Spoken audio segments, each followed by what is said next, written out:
I have been forgetting things for years, at least since I was in my 30s. I know this because I wrote something about it at the time. I have proof. Of course, I can't remember exactly where I wrote about it or when, but I could probably hunt it up if I had to. In my early days of forgetting things, words would slip away and names. I did what you normally do when this happens. I scrolled through a mental dictionary trying to figure out what letter the word began with and how many syllables were involved.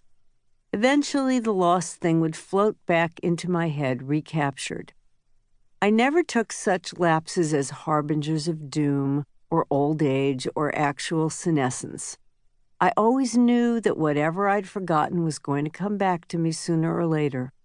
Once I went to a store to buy a book about Alzheimer's disease and forgot the name of it. I thought it was funny, and it was at the time. Here's a thing I've never been able to remember. The title of that movie with Jeremy Irons, the one about Klaus von Bülow. You know the one. All I ever succeeded in remembering was that it was 3 words long, and the middle word was of.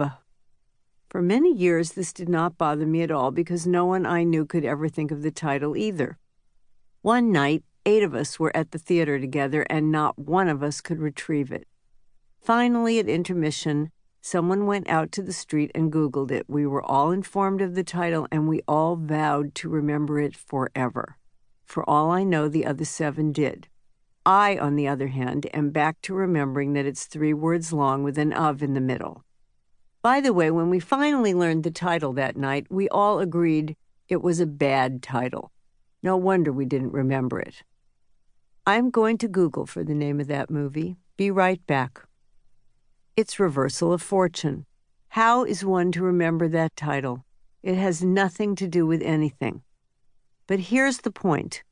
I have been forgetting things for years, but now I forget in a new way. I used to believe I could eventually retrieve whatever was lost and then commit it to memory. Now I know I can't possibly. Whatever's gone is hopelessly gone, and what's new doesn't stick. The other night, I met a man who informed me that he had a neurological disorder and couldn't remember the faces of people he'd met. He said that sometimes he looked at himself in a mirror and had no idea whom he was looking at. I don't mean to minimize this man's ailment, which I'm sure is a bona fide syndrome with a long name that's capitalized. But all I could think of was, welcome to my world. A couple of years ago, the actor Ryan O'Neal confessed that he'd recently failed to recognize his own daughter, Tatum, at a funeral and had accidentally made a pass at her. Everyone was judgmental about this, but not me.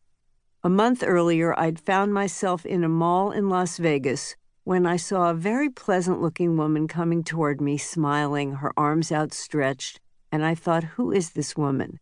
Where do I know her from? Then she spoke, and I realized it was my sister Amy. You might think, well, how was she to know her sister would be in Las Vegas? I'm sorry to report that not only did I know, but she was the person I was meeting in the mall. All this makes me feel sad and wistful, but mostly it makes me feel old. I have many symptoms of old age aside from the physical. I occasionally repeat myself. I use the expression, when I was young. Often I don't get the joke, although I pretend that I do. If I go see a play or a movie for a second time, it's as if I didn't see it at all the first time, even if the first time was just recently. I have no idea who anyone in People magazine is. I used to think my problem was that my disc was full. Now I'm forced to conclude that the opposite is true.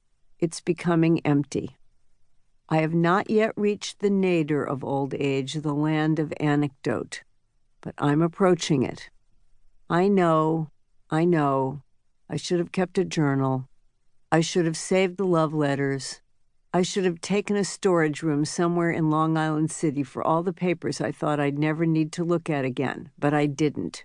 And sometimes I'm forced to conclude that I remember nothing. For example, I met Eleanor Roosevelt. It was June 1961, and I was on my way to a political internship at the Kennedy White House. All the Wellesley Vassar interns drove to Hyde Park to meet the former First Lady. I was dying to meet her. I'd grown up with a photograph in our den of her standing with my parents backstage at a play they'd written. My mother was wearing a corsage, and Eleanor wore pearls. It was a photograph I always thought of as iconic, if I'm using the word correctly, which if I am, it will be for the first time.